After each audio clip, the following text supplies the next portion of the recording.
apresiasi dan terima kasih atas kepercayaan yang disampaikan oleh teman-teman atau maupun dari lembaga Universitas Flores ini. Hal yang kedua saya sampaikan bahwa berkaitan dengan KKN teman-teman sekalian, ya kami teman-teman sekalian bisa melaksanakan atau melakukan kegiatan KKN di Kelurahan Lokoboko ini. Jadi perlu saya gambarkan bahwa berkaitan dengan situasi perkembangan wilayah di kelurahan, untuk di wilayah Kelurahan Lokoboko kita ada 12 RT, ada 5 RW dan ada 4 wilayah. Dan wilayah ini tersebar di wilayah kelurahan, baik ada di Sokomaki, di Batu Toro, Bolomere dan di Batu Mere. Jadi wilayah saya ini, kalau wilayah kerja saya, untuk satu wilayah ini berada di kilometer 9 dan harus melintasi lagi beberapa wilayah termasuk Desa Nanganasa, kemudian Rewarangga Selatan, Rewarangga, baru masuk di wilayah saya yang ada di Batu Mere ini. Jumlah jiwa atau jumlah kakak untuk di kelurahan saya sebanyak 443 kakak dengan jumlah jiwa sekitar 1.927 jiwa. 1.927 jiwa untuk wilayah saya. Kemudian berkaitan dengan kehidupan sehari bagi keluarga saya, sekitar 97%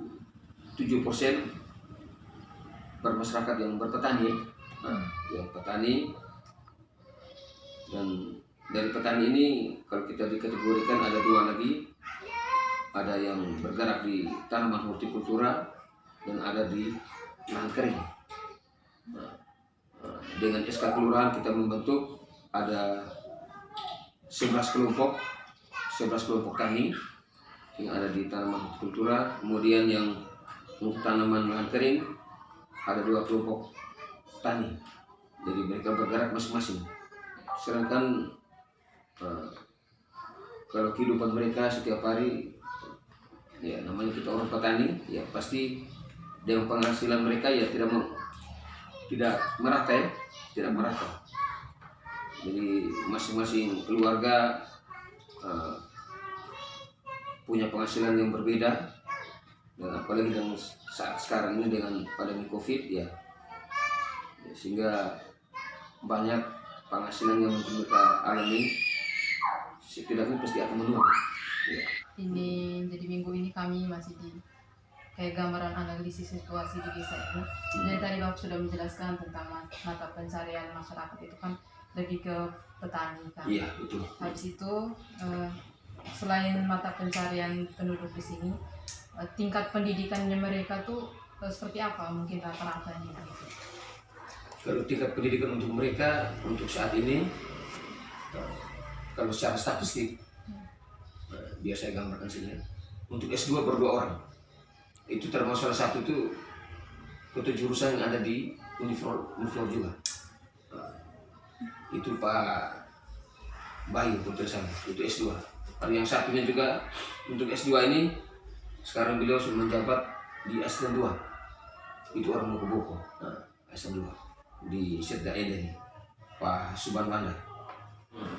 Mungkin ini sedikit tambahan yang berkaitan dengan untuk program kerja yang kami rencanakan. Iya. Mungkin bisa juga ditambahkan dari pihak kelurahan yang berkaitan dengan kegiatan-kegiatan kelurahan yang baik yang bersifat kegiatan harian ataupun mingguan. Iya. Supaya nanti kami bisa bergabung di kegiatan tersebut.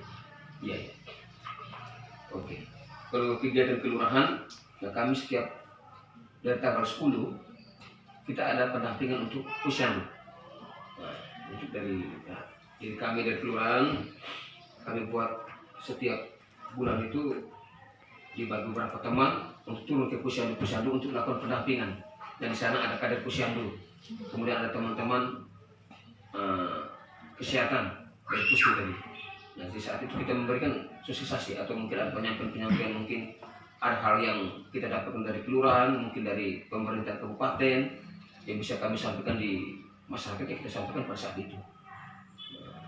Kemudian juga sebelum Kementerian datang, kita ada diskusi menyangkut dengan kelompok.